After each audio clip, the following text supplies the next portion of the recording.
Hello everyone, my name is AZZATRU, how are you? And welcome to another Top 5 Mods of the Week episode for Star Wars Battlefront 2. It's episode 17 and I've got some awesome mods to showcase in this video. I've actually got a couple of honourable mentions that I thought you guys would love to use or would be helpful, but they just did not make the top 5 purely because there's just not enough to them to be in the top 5 compared to the others. But without further ado, let's get started with the first honourable mention. So this is the Sunset Crait map, and it isn't technically a mod, it's just been unlocked. It's actually in the files, and this is from my friend Cinematic Captures. I'm sure most of you know who he is.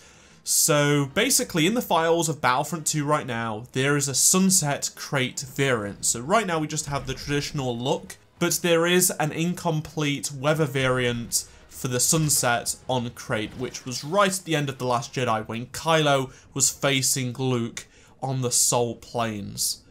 So it looks fantastic, especially with the sun shining on those walkers. It's incredible, to be honest, and I really hope we get it in the near future in hopefully the next update. And the second honourable mention this week is the tutorial pop-up from Crait. So if you're a regular player of Arcade, you may accidentally select the tutorial and it just loads straight into the tutorial and you either have to close the game or wait for it to load in and then quit. It's just a waste of 30 seconds to a couple of minutes, because if you have your game on a standard hard drive and not on an SSD, you're going to be waiting a long time to either restart the game or load into the tutorial to quit back out again. And what this mod does is if you do select the tutorial, it will ask you, do you want to start the tutorial or not? And you can just tap close and it will close. It's basically just like whenever you want to quit the game or leave a game within Battlefront. It's really simple. It's something that should have been in there from the get-go, to be honest, but it's a really useful mod. Here it is, you can use it. So let's start the countdown with the Colourful Currencies mod coming at number 5 in this top 5 mods of the week episode. It was created by Danger Cat, and each of the currencies in the game right now have a colour, and I think it looks fantastic. It really matches up with the skill points because they are blue. A little bit more character.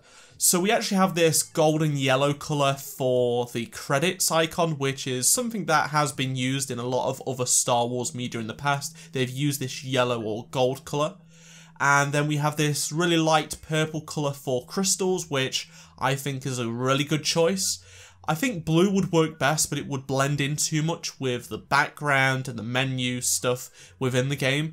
And it does actually replace all of the icons for the crystals wherever, actually anything relating to credits, crafting parts or crystals is replaced. So it's not just the top right hand corner, even within the submenus it is replaced. And then we have the crafting parts in green, which I think would suit a more darker colour. It's a bit more blue. It looks good in the submenus when you're selecting different troopers that you may want to purchase, stuff like that. I think it's a good idea and it just makes them stand out more and adds a bit more colour to the menu.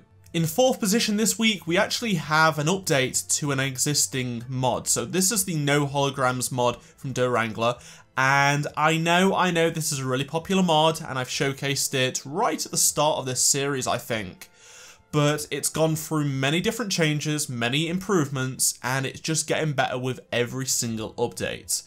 The reason why I'm showing this is because the new start screens, or spawn screens I should say, when you load into a game are just fantastic. So it's a bit like the front end menu mod that I showcased for Feed and Takodana.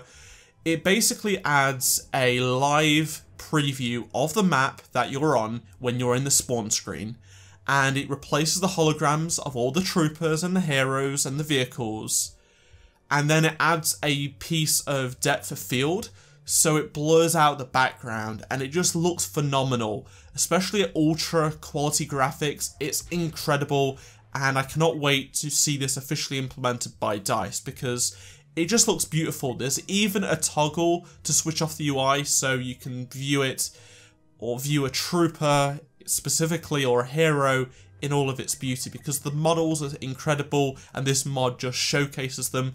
The lighting has been improved massively in both the front end and the actual spawn screen, so the lighting is more realistic. The reflections are just incredible. You know, when you look at Phasma and you look in the reflections of the spawn screen, you can see exactly what is behind, and it's just spot on. It's fantastic. In third position this week, we have the Ewoks on Endor mod.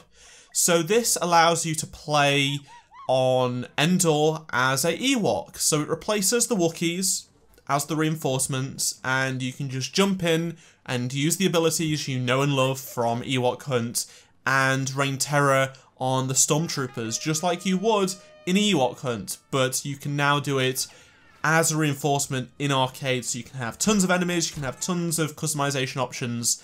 It's awesome, and it is good to see Ewoks playable in arcade.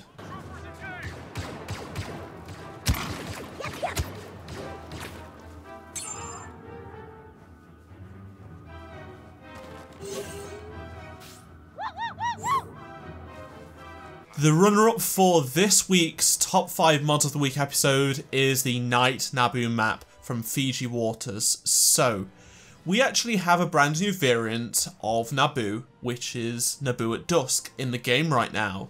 And it's just a darker variation of the map. It looks great, but what about Naboo at nighttime when it's darker and more scary? This mod is awesome because not only does it change the lighting, and it does a really good job at doing that, it actually opens the palace doors. So in arcade you can have access to the entirety of the map. You can just go outside of the palace and explore Naboo at nighttime.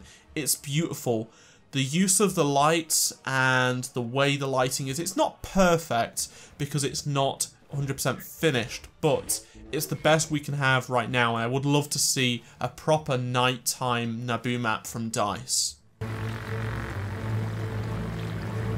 And the winner of this Top 5 Mods of the Week episode is the Coruscant Guard mod from Orvohex. So this is a battle-scarred, battle-worn, very well done mod. This looks incredible. And if you remember, these guards were in Revenge of the Sith towards the end of the film. They help out the Emperor, and they just look fantastic. They're not as clean as the ones in the film, but they do look incredible. They look like they are on a mission to serve the Emperor. And there's a couple of little extras in here, you know, just like the actual spawn screen pictures and stuff like that for the collection. It's really good. There's a Jet Trooper variation of it as well. It's a good looking mod. It ran with basically no performance issues whatsoever, and it's just an overall good mod, so that's why it is the top mod for this week. Comment below what mods you liked the most in this video. What was your favourite? Let me know. Are you going to be downloading any? If you do have the game on PC, let me know as well. Drop a like if you enjoyed this video, and subscribe for more mod videos like this. Every single week I do another top 5 mods of the week episode. Check out any of the 2 previous videos on the screen, and I shall see you all in my next Star Wars Battlefront 2 video. Goodbye.